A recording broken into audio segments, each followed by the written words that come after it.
It's the Global Thought Leader Insights. Brilliant thinking implemented. Brought to you by Internal Consulting Group. I'm Mark S.A. Smith. As a leader of your company, you must stay on top of your industry or risk obsolescence. This can be a daunting task. Get ready to solve your biggest challenges and learn how to capitalize on your biggest opportunities after this.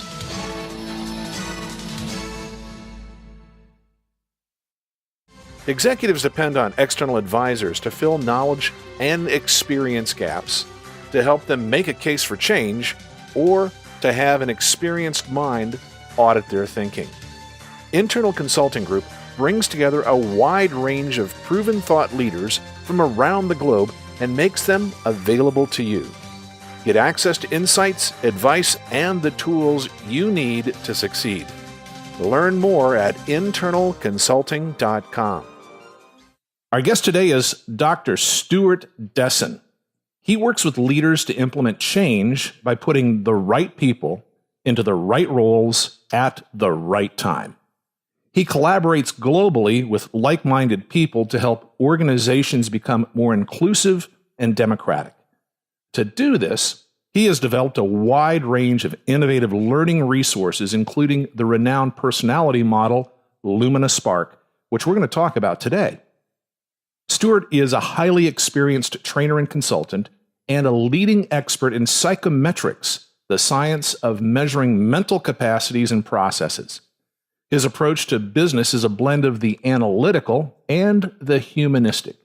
He has a PhD in psychometrics, in which he operationalized an innovative method for minimizing the bias often present in many popular personality models. He also possesses a master's degree in operational research, as well as a second master's in change agency from the University of Surrey. He is the CEO of international selection and development company Lumina Learning and is a global thought leader with the Internal Consulting Group. Welcome, Dr. Stewart. Thank you so much, Mark, for your kind words. We've got a lot to talk about today. Yeah, indeed. As the world is approaching full employment with the improvement of the economic condition of the planet, more and more people have jobs. Therefore, all the good people are employed. As an executive needs to scale up their organization in response to the demands of the marketplace, how are we going to find good people to sustainably and scalably grow the business? The challenge is, of course, to find the right people with the best fit for the role. The second challenge is then to develop them, to keep them, to motivate them, and inspire them. From my perspective, Lumina Learning with our psychometrics, such as Lumina Spark, there's a few key things we can do.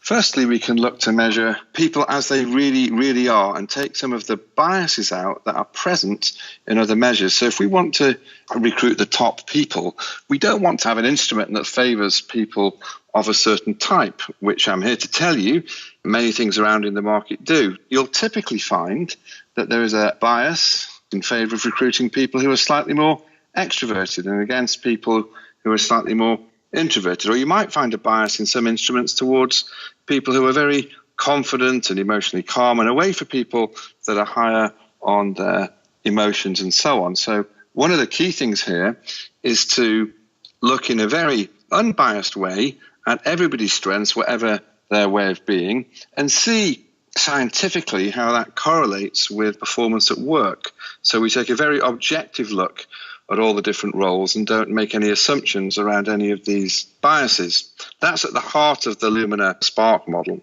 I think that's a really interesting idea. Let's find out who they really are and then put them in the right position. And when you do that, the work just naturally flows in a positive sense. If who people are underneath is quite aligned with the roles that they aspire to, and we get them in the right roles, they're much, much more likely to perform well, experience less stress, and they're more likely to stay in the role and perform well. And as you said, in a climate where the economy is sort of firing on all cylinders, it's really critical that you get the best people in and keep them and develop them and grow them. So the second part after recruitment is, how do you develop people in a way that truly values them? There's lots of research that suggests that people who are developed, people who are valued, are much more likely to be engaged. and engaged people perform better and are more likely to stay in their roles. It's interesting that you point out that they have less stress when they're in the right job. And it seems to me is that stress is created when a person doesn't feel like they have control of their environment or control of their personality. And if they have to come in and be Dr. Jekyll, then go home and be Mr. Hyde, and you can put them in the right role, it's going to make all the difference in the world as far as the level of stress in the organization. We have terminology for that. So to go from Dr. Jekyll to Mr. Hyde, we call that going from who you are underneath, you call it your underlying persona, which is sort of how you enjoy behaving, how you prefer to behave, into your everyday persona. That is how you are actually seen at work, and we often tune up and tune down things at work. The Mr. Hyde bit comes when you move into what we call the overextended.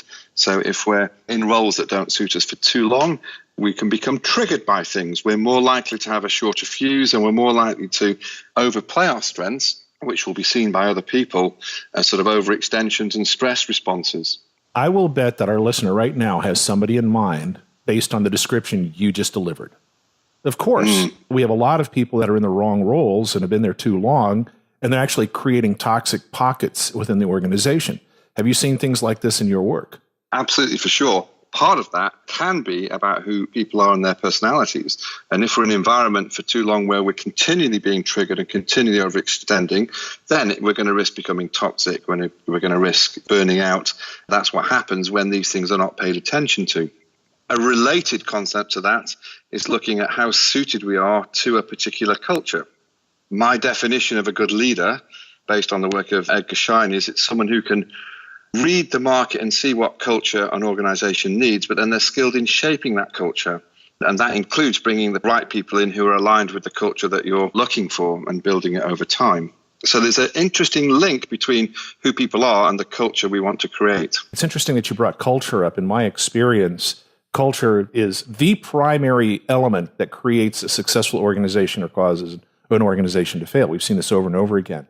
Along those same lines, culture is not set by the HR department. It's set by the top executive. This becomes an important component about the scaling of an organization and actually how we manage execution risk as organizations grow, where the top officer, the chief of the organization, has to grab control of the reins of the culture and then make sure, as you've pointed out, the right people are in the right roles within that culture. Well, Mark, you're absolutely right. If we leave the culture to the domain of the HR guys, we know that we'll come up with something that may be theoretically good, but if it's not embraced and role modeled by the people at the top in the C-suite, then the culture is not going to happen. So you're right, it's the responsibility of top leadership to figure out what the culture needs to be and then to embody it and to role model it and so on. Now, it is important in doing that we understand and quantify what is the culture we're looking for and think about that in terms of our own personal qualities and leadership style as well. So you can't create a culture that's radically out of line with the leadership qualities of the top people in the organization because people will see through it. Today, authenticity creates extraordinary presence and is sought out by people who are looking for culture, specifically in the world of the millennials. Millennials, if they are not able to be who they are at work, they go. And so if they can't find a culture that they can align with, they don't even say yes. And since millennials will be half the workforce over in the next 24 months, it's really pretty important. This becomes critical to execution within an organization. How do you see the millennial culture shift impacting organizations? You are right. There's an increased focus on authenticity at work that maybe wasn't there anywhere near to the same extent 30 years ago. And of course, as we've just discussed, that impacts the culture. If leaders are not authentically leading, we won't get the culture we want. But talking about millennials too, they want to feel able to express who they are at work authentically. And if I could link that back to psychometrics and the science of measuring who we are, it is possible to measure our underlying instinctive preferences, how we like to behave, and contrast that with measures of how others actually see us behaving and look at that as a dynamic. Because when you describe millennials striving for authenticity, that doesn't mean they're always one thing. Different things will trigger different people. We could tune up our toughness, our directness. We could tune up our collaborative spirit. Different situations will cause us to shift from sort of who we are underneath to how we behave when we're in teams. And having a good metric and a really interesting report for understanding that is vital to helping people be authentic. You sometimes find that younger people haven't yet got enough self-knowledge to fully embrace their authenticity. So part of it can be helping them explore who they are, their strengths, their challenges, their blind spots, and what triggers them under pressure, so that their sort of authenticity can unfold over a period of time. We need to also call out the fact that authenticity doesn't mean do anything you want. It means being the most resourceful, potent, capable human being that you can be. Well, indeed. One of the worst things a leader can do, and I've seen this many times, is interpret authenticity to mean I speak my mind, I say what I want, I am who I am, and what the hell. From an engagement point of view, if you want your millennials engaged, fired up, and motivated, the worst management style is someone that's overconfident, somewhat critical, a little bit volatile. That's something that, again, we can quantify to help senior leaders figure out who they want in their team in the first place. If you're looking for an inspired, engaged culture, if you're looking to create authenticity in the organization, there's a certain sort of leader that you need to recruit in and develop, and there are certain things to watch out for. Indeed. I think that we have a listener right now thinking, yeah, sure, Dr. Stewart, we're going to let these millennials do anything that they want. We're going to let them become authentic. Yeah, I don't think so. But the reality is that if you want to have workers coming into your organization to actually grow your organization, you're going to have to adjust your leadership style. In my experience, a lot of the leaders from 30 years ago operated on a militaristic strategy of leadership, which is I'm the boss, you do what I say, which works barely with people who have conscripted themselves to the government. We've got millennials that are fully at liberty. They can do anything they want, anywhere they want. And so we have to shift our approach to this, the culture to this, to help people be their best in the organization. You've been doing this for quite a while. What's been your journey from this military-style leadership to this more, let's figure out the culture that's going to be most effective, given the people we have available? Well, at a personal level, I've seen it in my own career. Way back when I had a full head of hair in the 1980s, the first organization I joined, a pension fund, and then later joined British Airways. The style was more command and control, and the metaphors were often military metaphors, fighting them in the ditches and so on. And that, of course, has dramatically changed over the last 20, 30 years. A good friend of mine became a director and was appointed in his nice new office, but someone came along in week 2 and ripped up his carpets because they said it was too thick for his level of directorship. And they ripped up his carpet and put another one in. That would be an example of command and control gone berserk, trying to reinforce the hierarchy. And if you link that to sort of psychometrics as well, people used to want to be a type. They used to want to know who they were and then be rigid and stick with it. We even got people putting their personality types on the door. The modern equivalent is going beyond figuring out that you need one type to do a role, but realizing, as I think many millennials do, that we are a dynamic and that we change in different circumstances. That is actually part of our authenticity. So leaders need to be much more adaptable and flexible than they used to. So, for example, does a leader need to lead with head? Do they need to lead with heart? We might call that in literature being agreeable. We might call it being disagreeable or tough. But actually, the truth is leaders need to be both. There's a time for empathy and there's a time for logic. And one definition of an emotionally intelligent leader is someone that can read the situation and know when which is appropriate, rather than just sticking with what you know. Right on. I think that's a really important point that our listener needs to nail down. It's not one or the other, it's the and it's your capacity to choose the right mode in the right moment that makes you a great leader. And to realize, of course, that at times we're a paradox. So in the old days, we used to want to oversimplify people. We used to say, well, that person's a creative, that person's good for execution, that person's people-y, and so on. But what we know now is that people are much more sophisticated and that we can have seemingly different things in it. For myself, there are times I can be hugely collaborative and there are other times I can be quite the opposite and want to think it through and be quite independent.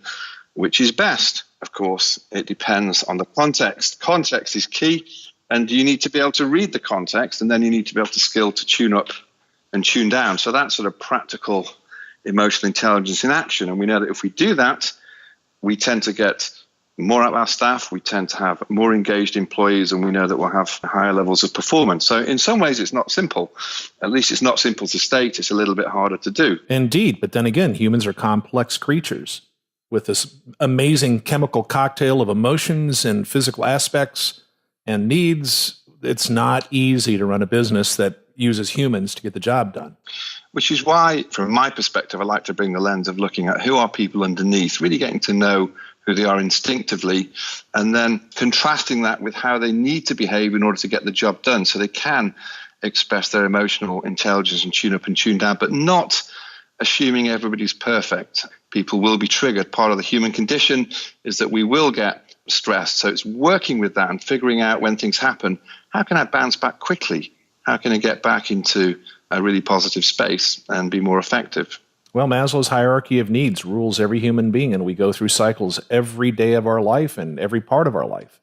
And we have to figure out where we are our best and when we can contribute and when we need to just back off and rest. You mentioned earlier about the millennials. It could be they're getting to the peak of Maslow's hierarchy of needs somewhat earlier Indeed. than we used to 30, 40 years ago. Stewart, you and I raised children where we made sure they reached the peak of Maslow's early in their life. Yeah. We did and so we now need to embrace that. We now need to work with that in the workforce. Right on. I think that's a really interesting insight. Really well done.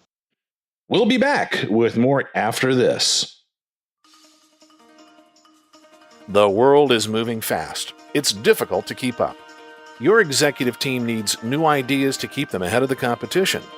Download and share the Internal Consulting Group's monthly executive magazine, The Insights Review.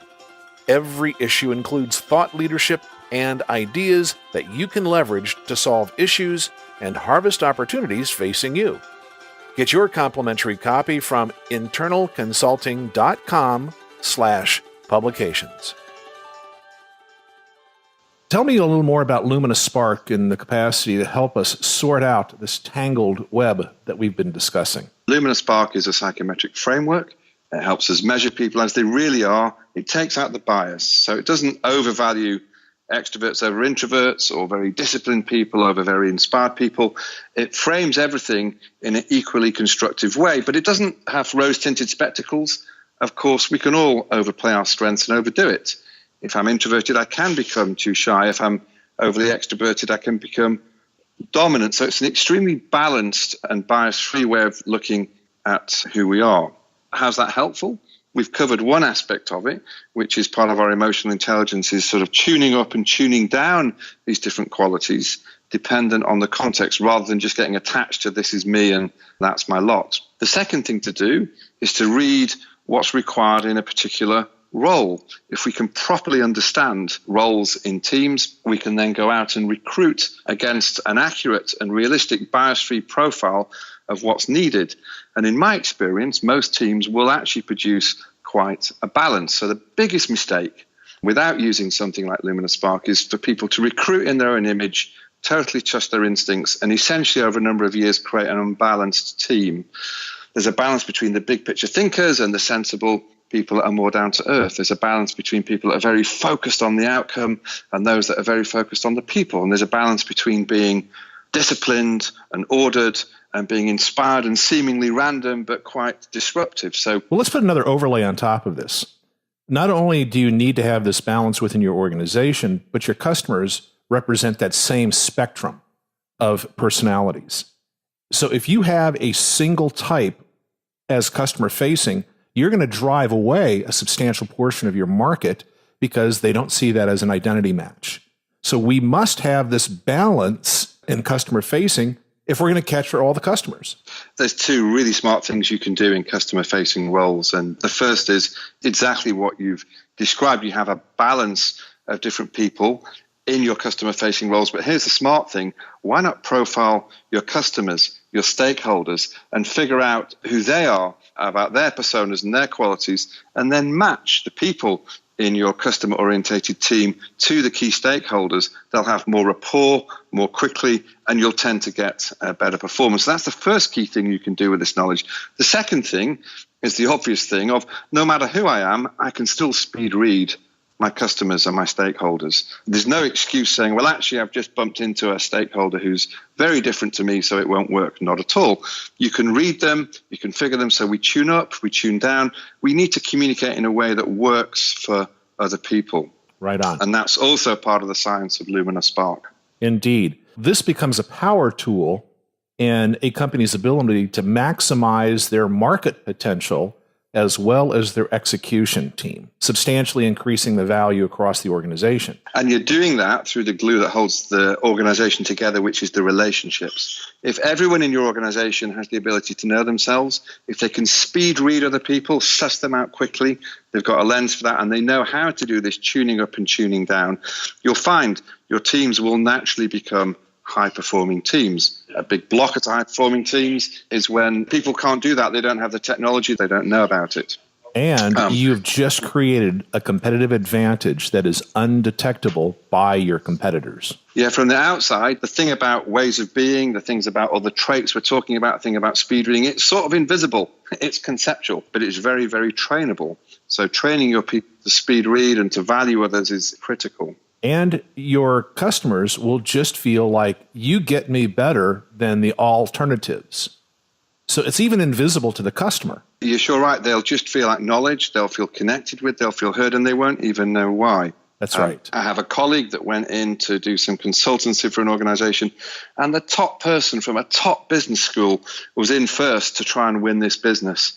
They threw everything at it with all their intellect. And my colleague went in using these techniques of speed reading, building rapport, connecting with people, and they won it hands down. And the client didn't even know why. The person that on paper should have been better, they didn't win because they didn't connect. They didn't have the emotional intelligence to do that. A great example. I see it all the time in my industry as well. What's the process one goes through to bring the Luminous Spark technology into their organization, so they can speed read their people and they can speed read their clients? There's two key contexts in which it's used. The first one is when we want to recruit people, and the second one is when we're developing people. And of course, they're not really separate processes. We want to go from one to another seamlessly. So the recruitment process is really one of, firstly, understanding what are we recruiting into. You need to know the role that you're recruiting into. So we've got methods and tools and instruments for scientifically doing that. And then the next thing to do is to map that against a real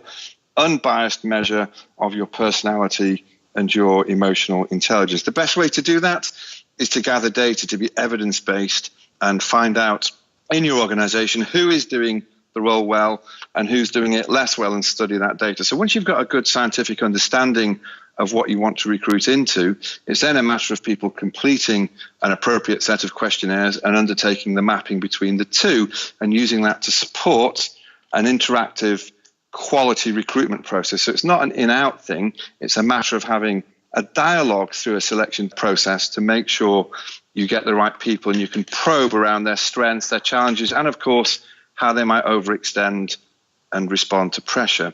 So that's the selection side. As soon as someone joins, you want to seamlessly move in to onboarding them, engaging them, and so on. So giving them feedback on that process, providing useful information. And we like to do that through interactive apps that bring it to life. So you don't have a stuffy report, which is the old model. Instead, you've got a view of your way of being, your personality, your emotional intelligence in the palm of your hand. And if it's in the palm of your hand, and it's also in the palm of the hands of other people in the organization, we've set it up so you can sort of click and overlay the data and look at how's Stewart likely to get on with Mark? What are our natural strengths? What are our challenges? So you use this knowledge in development to focus on the relationships between people and not just on you as an individual. So that's a big and interesting innovation in terms of using psychometrics for development purposes. Firstly, the app, and secondly, how do we connect with others? I want to make a comment on what you just said so our listener nails it. What you've put together, Dr. Stewart, is a strategy for helping people understand better their work environment, their customer environment from a personality and interaction standpoint. Plus, you've added this capacity to make it stick. The challenge with most psychometric tools that I've worked with is how do we reinforce it? How do we make it sticky? How do we actually get it into play instead of just reverting back to our default position? It doesn't work. And what you've done is added this next level of installation to make sure it actually makes the transformation, and the transformation is permanent. Well done. Well, thank you so much for saying that, because if it's not made practical, in reality, it's not going to happen. So too many tools around are theoretically good, but if they're not interactive and the people perceive them as dull, they won't work with them. So it is about understanding self and connecting with others. And it's also about the stickiness, meaning, do I refer to these concepts and models? Am I aware just as I'm about to go and see a really difficult stakeholder? Have I got a resource in the palm of my hand to think, how can I better connect with them? How can I handle this difficult situation? If you can do that, then you truly are making this technology sticky. And therefore, you're making that competitive adjustment that neither your customers nor your competitors can detect. Powerful stuff. What's the best way for an executive to get started with Luminous Spark so they can understand what's required for them to get this into their organization and to put something like this into action? The best place to start is by having a really short experience and then a dialogue around the results. So I've learned over the years that if executives want to know about it, we can talk, we can do PowerPoints, we can explain, but actually the best thing to do is to sit down with somebody and with some interactive app technology, have a dialogue with them and create organically in front of them a view of who they are underneath, how they behave at work, how they overextend. And when somebody sees that unfold, then suddenly the practical applications become all the more evident. And it's a combination of the technology in terms of psychology, but also the technology in terms of the apps and the software that we work with. It's those two things blended together that get people excited. How can an executive have that experience with you or your team? Well, I would be delighted if any of the executives wish to have an experience. It's as simple as we'll give you a link to complete the questionnaire. It'll take approximately 15 minutes. And then one of my team will immediately be on the case to talk you through it, to bring it to life in a truly interactive way. So this is a great way for the ICG listener to get acquainted with you and your work and to see how this might provide them with competitive advantage and the ability to bring the right people on board to execute their plans. That's a fantastic offer. And thank you so much for saying that, because the dialogue will take us into, well, how can this be applied in terms of how can we make our leaders more engaged? How can they be more self-aware, more connected, as you said earlier, with millennials? How can it support teamwork and the management of stakeholders? These are all the things that we can do with the technology. That's great. I had a conversation just a week ago with an executive, and he said, "Mark, do I really have to hire millennials?" And my response was, only if you want to stay in business.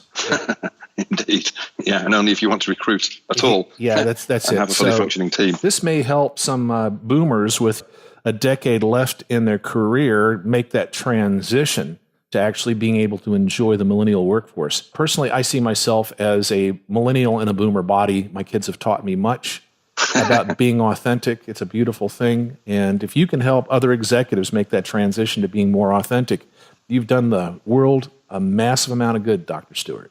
Thank you so much. Thank you, Dr. Stewart Desson, for being our guest today. I am certain our listener has walked away with a new view on how to improve their ability to be a successful business that's scalable and sustainable. Thank you so much for everyone's time listening today. That wraps up this episode.